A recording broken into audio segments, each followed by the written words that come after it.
चीजें कही हैं वो अद्भुत हैं। श्री कृष्ण कह रहे हैं न प्रहृष्येत प्रियम प्राप्य और नोद विजेत प्राप्य चा अप्रियम। तुम्हारे घरों में इस तरह की बातें आएंगी, दुकानों में इस तरह की बातें आएंगी, बिजनेस व्यापार में इस तरह की बातें आएंगी, बेटे बेटियों के सामने इस तरह की बातें आएंगी, बहू बेटों के सामने इस तरह की बातें आएंगी। ये प्रिय और अप्रिय दोनों ही जीवन में आते रहेंगे, लेकिन तुम ध्यान रखना संतुलन ठीक रहे, स्थिर बुद्धि ही। वाह, असम्मूढ़ो ब्रह्मविद ब्रह्मणि स्थिता।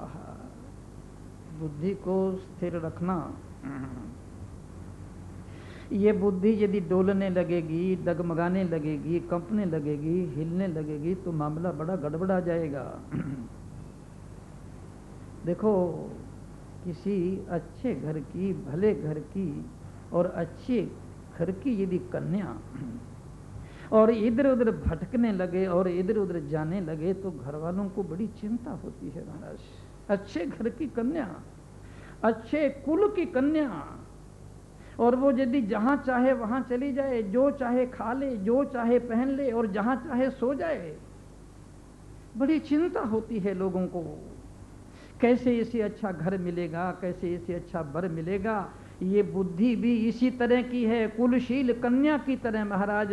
ये स्थिर रहनी चाहिए, इसका डगमगाना, इसका डोलना, इसका हिलना अच्छा नहीं है। आप इस बात पर ध्यान रखना कि हमारी बुद्धि स्थिर रहनी चाहिए। कभी कुछ तो कभी कुछ तो कभी कुछ। सुना नहीं आप लोगों ने? कभी कभी लोग कहते हैं कि महाराज ये आदमी करोड़पति है, अरबपति है, इसके पास बहुत बड़ा बैंक बैलेंस है, गाड़ियों की कतारें लगी पड़ी हैं, चींटियों की तरह नौकर घूम रहे हैं, बड़े बड़े कल कारखाने हैं इसके पास, बहुत बड़ी जमीन जायदाद है इसके पास, बहुत बड़ा आदमी है। फिर धीरे से कहते हैं कि इसकी वाणी का विश्वास नहीं, इसकी बुद्धि का कोई विश्वास नहीं, 2 कौड़ी की इज्जत हो गई, इसकी बुद्धि का कोई विश्वास नहीं, कब क्या कह दे और क्या ना कह दे। 2 कौड़ी हो गई इज्जत उसकी। और कभी कभी आदमी कह देते हैं कि महाराज इसके पास ना धन है, ना संपत्ति है, ना इसके पास फ्लैट है, ना गाड़ियां हैं, 7 दिन कभी इसको भोजन नहीं मिलता, लेकिन इसकी बुद्धि, इसकी वाणी स्थिर है, जो कह दे वो पत्थर पर लीक है महाराज। कुछ न होते हुए उसकी इज्जत हो गई, उसकी प्रतिष्ठा हो गई। स्थिर बुद्धि ही। यदि बुद्धि में स्थिरता ना हो और यदि बुद्धि में मोह भरा हो और यदि बुद्धि में संशय भरा हो तो वो बुद्धि कभी ना कभी आपको धोखा दे जाएगी।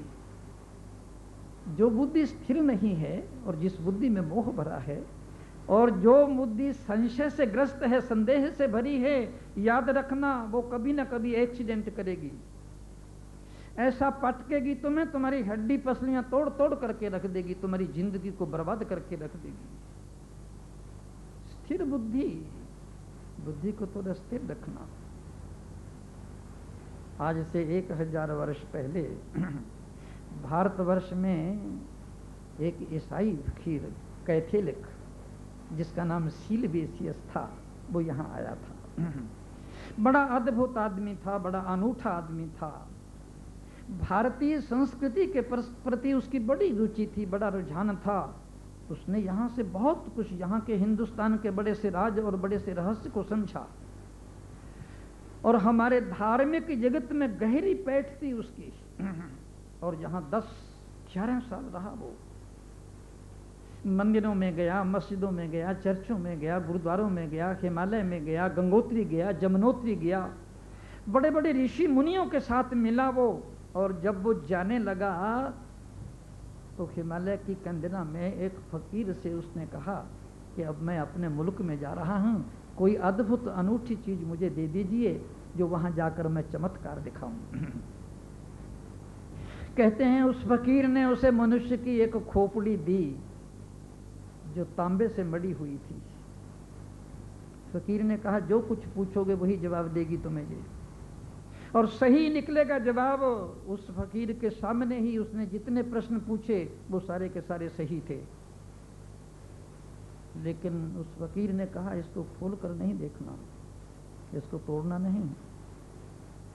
उसने वो खोपड़ी ले तो ली, जैसे ही हिंदुस्तान छोड़ा और वो रोम पहुंचा, उसकी नींद चली गई, उसकी भूख चली गई कि अक्सर इस खोपड़ी में है क्या, इसको खोल के देखूं। उसने खोल के देखा, उसमें कुछ भी नहीं था। अब जो कुछ भी पूछो उसमें से कोई भी आवाज नहीं था। आज भी उस खोपड़ी के टुकड़े उनकी लाइब्रेरी में पड़े हुए हैं।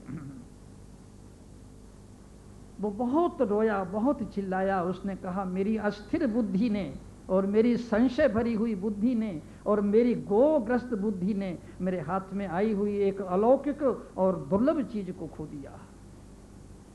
श्री कृष्ण कह रहे हैं नो प्रहृष्येत प्रियम प्राप्य नोद विजेत प्राप्य चा प्रियम स्थिर बुद्धि ही।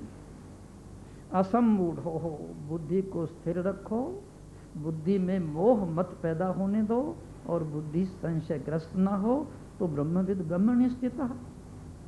ब्रह्मज्ञानी की बात छोड़ दो, व्यवहार में भी आप जहां जाएंगे, जहां बैठेंगे, जहां खाएंगे, जहां सोएंगे और जहां आप बात करेंगे, आपको निश्चित सफलता मिलेगी और शांति मिलेगी।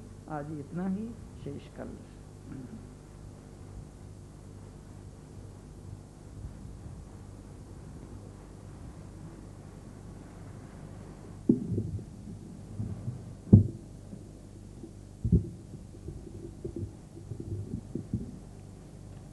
आज दनकौर बहन मथुरादास मौर्य व्याख्यान माला का आखिरी दिन है। इसके अंतर्गत पूर्णमिदं पूर्णात् पूर्णमुदच्यते पूर्णस्य पूर्णमादाय पूर्णमेवावशिष्यते। ओम शांति शांति शांति।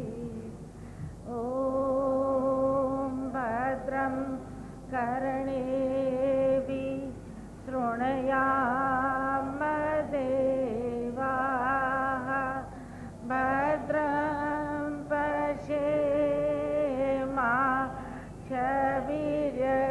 पश्येमाक्षभिर्यजत्राः स्थिरैरङ्गैः सुष्ठुवासष्टनुभिः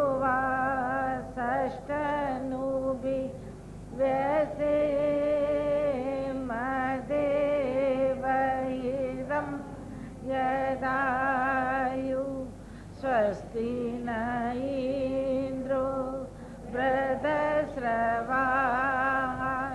स्वस्ति नः पूषा विश्ववेदाः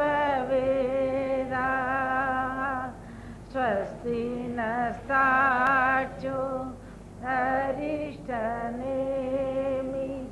स्वस्ति नो बृहस्पतिर्दधातु।